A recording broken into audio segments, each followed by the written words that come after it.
Baghdad میں ایک بزرگ تھے تو درزیوں کا کام کرتے تھے. اللہ کے نبی حضرت ادریس علیہ السلام بھی درزیوں کا کام کرتے تھے. خوش ہوئے نا آپ بات سن کے؟ پیشہ کوئی بھی برا نہیں، ایک برا ہے وہ ہے ہاتھ پھیلانا، اس کے علاوہ کوئی پیشہ برا یہ برا نہیں، یہ ہاتھ پھیلانا برا ہے.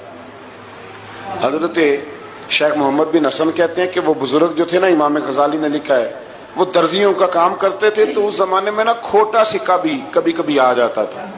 کھوٹا سکہ پرانے لوگوں کو تو پتا ہوگا، چلو نوجوانوں کو بتا دیتا ہوں. چاندی کے سکے ہوتے تھے تو اوپر سے جب وہ گھس جاتا تھا نا نمبر، تو اس کو کہتے تھے اب کھوٹا ہو گیا. کیوں جی بزرگوں ایسے ہی ہے، وہ گھس جاتا تھا تو کہتے تھے سکہ، تو وہ چلتا نہیں تھا کہیں بھی. تو وہ بابا جی کی دکان مشہور ہو گئی تھی کہ وہاں کھوٹے سکے بھی چل جاتے، لوگ دے آتے تھے کھوٹے سکے. بہت سارے لوگ دے دیتے، بابا جی چپ کر کے قبول کر لیتے. مشہور ہو گیا، جو بھی جاتا کھوٹے سکے دے آتا، بابا جی قبول کر لیتے. پھر شام کو نہ گھوڑے پہ بیٹھ کے جاتے اور دریا میں بہا. ایک دن کچھ بندے کھوٹے سکے لے کے آ گئے تو بابا جی ابھی مصلے پہ تھے، نماز پڑھ رہے تھے، تو بیٹے نے کپڑے دیے تو کھوٹے سکے وصول کی. تو وہ کھوٹے سکے دینے والا شخص کھوٹے سکے دے رہا تھا تو وہ بچہ کہنے لگا تم نے بڑی عرصہ بیوقوف بنایا میرے ابا کو، کھوٹے سکے دے لے جاؤ. کہنے لگا تمہیں واقعی نہیں پتا چلتا کھوٹے ہیں؟ کہا ابا جی کا نہیں مجھے پتا، پر مجھے تو پتا ہے نا. اور میرا ابا شام کو کھول کے دیکھتا ہے تو پھر جو کھوٹے کھوٹے ہوتے ہیں انہیں دریا میں بہا کے آتا ہے، لے جاؤ اپنے. اتنی دیر میں بزرگ نماز سے فارغ ہوئے، کہنے لگے نہیں نہیں بیٹے رکھ لے، کھوٹے ہی رکھ لے. سننا بات. کہا جناب کیوں؟ فرمانے لگے میں کھوٹے اس لیے رکھ لیتا ہوں کہ لوگوں نے پیسوں میں ملا کے دوسروں کو بھی تو دینے ہیں نا، تو میں چاہتا ہوں چلو باقی لوگ نقصان سے بچ جائیں، ہمارا تو گزارا ہو ہی رہا ہے، باقی لوگ نقصان سے بچ جائیں. اور فرمایا پھر میں شام کو جا کے دریا میں ڈال کے آتا ہوں کہ کہیں میری اولاد بھی ان کو آگے نہ چلا دے. میں چاہتا ہوں کہ اور لوگ اس کام سے بچ جائیں. درویش کہتے ہیں کہ جب اس بابے کا آخری وقت آیا نا تو جو اس نے جملہ کہا میرا کلیجہ پھٹ گیا. آخری وقت جو اس نے دعا مانگی تو فرماتے ہیں میرے اندر وجد اور کیف کی صورت پیدا ہو گئی. فرماتے ہیں ان بزرگوں نے اپنے آخری وقت دعا مانگی، اے اللہ میں نے ساری زندگی کھوٹے سکے قبول کیے تاکہ تیرے بندے شر سے بچ جائیں، تو یا اللہ تو بھی اس کھوٹے سکے کو قبول فرما لے. اللہ میں نے کھوٹے سکے قبول کیے، کھوٹے، تاکہ تیرے بندے تکلیف سے بچ جائیں. تو مالک میں بھی کھوٹا ہی ہوں، اللہ تو بھی اس کھوٹے کو قبول فرما لے. اور یہ دعا مانگ کے نا تو کبھی روتے کبھی ہنستے. لوگوں نے کہا کیا ہوا؟ کہتے ہیں لگتا ہے رب نے کھوٹا سکہ قبول فرما لیا، لگتا ہے کہ اللہ نے کھوٹا سکہ قبول. لوگوں کو تکلیف سے بچائیں. ہمارا وجود یارو مطلب کیا ہو جائے گا 2 منٹ کے لیے سمجھ لیں کیا ہو جائے. یعنی اگر آپ بڑے غصے سے باہر آئے اور پاپڑ بیچنے والے پہ آپ نے غصہ نکال لیا سارا، میں رات کی ڈیوٹی کر کے آیا ہوں تھکا ہوا ہوں اور تو پاپڑ بیچنے آ گیا، تم لوگ بڑے نالائق ہو بدتمیز ہو، آپ نے یہ سخت جملے کہہ دیے، چپ کر کے وہ آدمی معذرت کر کے گزر گیا، وہ تو سارا دن پریشان رہے گا نا کہ میری غریبی کا مذاق اڑا ہے. مطلب ہو کیا گیا، ہوا کیا اگر اس نے کوئی بات کر لی. اعلیٰ حضرت فاضل بریلوی کے خلیفہ تھے لاہور میں سید ابو البرکات شاہ صاحب رحمت اللہ تعالی علیہ. تو رات کو ایک شخص تراویح کے بعد حضرت سویا کرتے تھے. بہت سارے لوگ تو سو ہی نہیں پاتے رمضان کی راتوں میں، سو ہی نہیں پاتے، میں خود نہیں سو پاتا. اب تراویح سے اگر آپ 10:30 فارغ ہوئے تو 2 بجے اگر آپ کو دوبارہ اٹھنا ہے تو بیچ میں آپ کو کیا ملے گا؟ اگر آپ نے کچھ پڑھنا پڑھانا ہے، صبح درس دینا ہے، تو پھر تو آپ کے لیے بڑا اور یہ خاصا مشکل کام ہے، یہ خاصا مشکل کام ہے. آپ یقین کریں چند تفسیریں دیکھتے ہیں تو ٹائم بہت زیادہ ہو جاتا ہے. وہ پھر آگے سننے والوں پہ بھی ڈیپینڈ کرتا ہے کہ ان کے مزاج مبارک کس طرح کے. سید صاحب رحمت اللہ علیہ نا عشاء کی نماز کے بعد تراویح پڑھ کے تو کچھ عبادت کی، کچھ مطالعہ کیا، صبح درس دینا تھا تو تھوڑی دیر کے لیے بوڑھے آدمی تھے، تھک گئے تو سو گئے. ایک بندہ نہ کہیں گیا ہوا تھا تو واپس آیا تو اس نے دروازے پہ دستک دی. تو سید صاحب کے بیٹے تھے، بخاری شریف کی شرح لکھی، بڑے عالم تھے سید محمود رضوی صاحب رحمت اللہ. رضوی صاحب کہتے میں نے دروازہ کھولا، میں نے کہا ہاں جی بولو. کہنے لگا جی میں نے سید صاحب سے ملنا ہے. مفتی اعظم پاکستان تھے وہ، لاہور میں حزب الاناف ادارہ تھا، سید ابو البرکات صاحب. میں نے حضرت صاحب سے ملنا ہے، تو کہا کوئی حکم ہو تو مجھے نہیں، جی میں نے انہی سے ہی ملنا ہے، یہ بھی بڑا مسئلہ ہوتا ہے، میں نے انہی سے ہی ملنا ہے۔ چلو ٹھیک ہے جی، انہی سے مل لو۔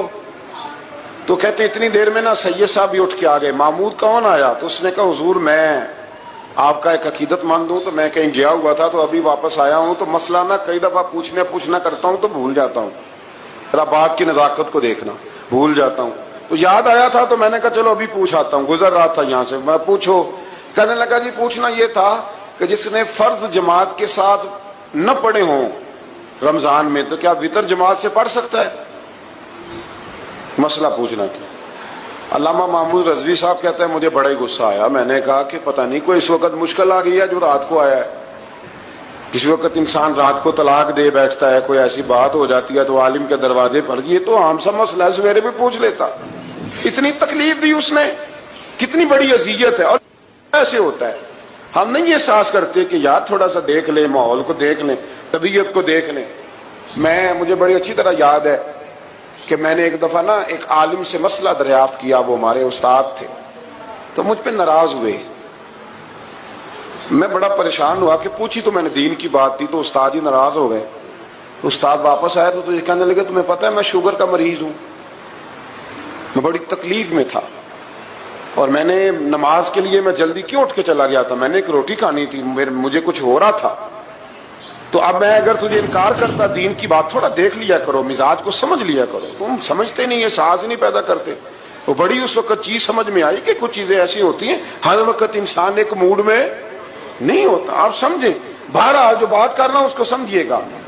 تو وہ کہتے ہیں کہ سید صاحب نے اس کو کہا، میں بات ختم کرنے لگا ہوں، کہا کہ وہ اگر نہیں نہ پڑھے فرض جماعت کے ساتھ تو بہتر یہ ہے کہ وتر بھی جماعت سے نہ پڑھو۔ وہ بندہ مطمئن ہو کے چلا گیا، سید صاحب اپنے کمرے میں چلے گئے، تو علامہ صاحب کہتے ہیں مجھے بڑا غصہ آیا، میں نے اس کو بلایا، میں نے کہا کہ کیا تیری جان کے مصیبت میں آئی ہوئی تھی؟ اسی وقت ہی مسئلہ پوچھنا تھا، اسی وقت ہی پوچھنا تھا، دن نہیں چڑھنا تھا، یا تجھے حضرت اسرائیل بتا گئے تھے کہ تیری آخری رات ہے؟